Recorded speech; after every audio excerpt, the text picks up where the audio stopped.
All right, so you have a few skills that you want to really take the advantage of in order to get your name out there, because you're not Coca-Cola, you're not Home Depot, you're not Bed Bath & Beyond. You don't have millions of dollars to spend on a very expensive branding campaign. What you do have is what I call resourcefulness. You have your own skills, your own capabilities, your own talents that you can use and leverage to get as far as you can.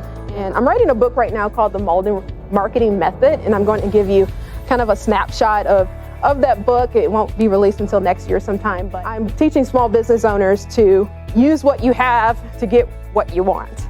And sometimes you don't have a huge budget, you have a small budget, but you have your skills. So really do some soul searching and reflect on what it is that you're good at and what you're able to do, because for what you don't have in money, you can use in skill and sweat labor. You can use as leverage to grow your brand. Not just yourself, it's your staff too. And if you have a son or daughter who has these skills and is willing to partner with you to help you, then I would encourage you to elicit their help too, because it can be a family affair. The more the better. And so you want to look at the skills that you have. If you're a writer, you need to be writing blogs, you need to be writing magazine articles. Submit the article to an editor and say, will you publish this for me for free? And try to get some free publicity that way. Or write your own blog, or be a guest writer on somebody else's blog that you have targeted as a great source of your demographic.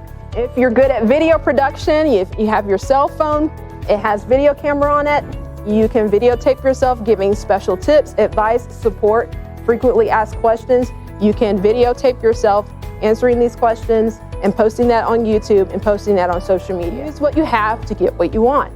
Speaking, I'm doing that right now, fairly good at it. So I can just use my voice to promote my message.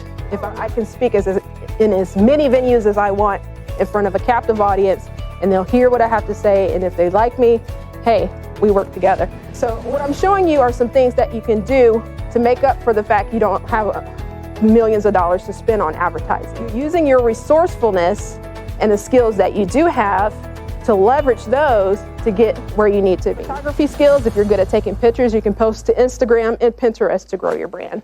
If you're good with your voice, then you start a podcast. If you're good with hanging out with people, getting people to gather, if you're a good influencer, socialite, like to party, then maybe you put together a party, a get-together, and a happy hour. And then marketing budget, that is the resource that you use when your business has scaled to a point where, okay, I don't have enough time to do this myself, I need a little help.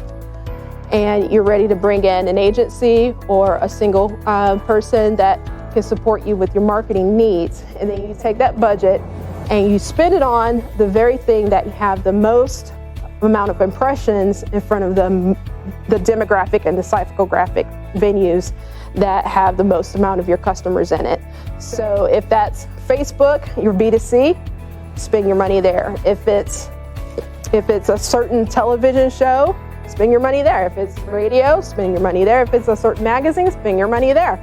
Only spend your money where the target customer is, so you can get the most amount of impressions in front of that audience, and so they can hear your name over and over and over and over and over and over and over again until they say, okay, I'm ready to go.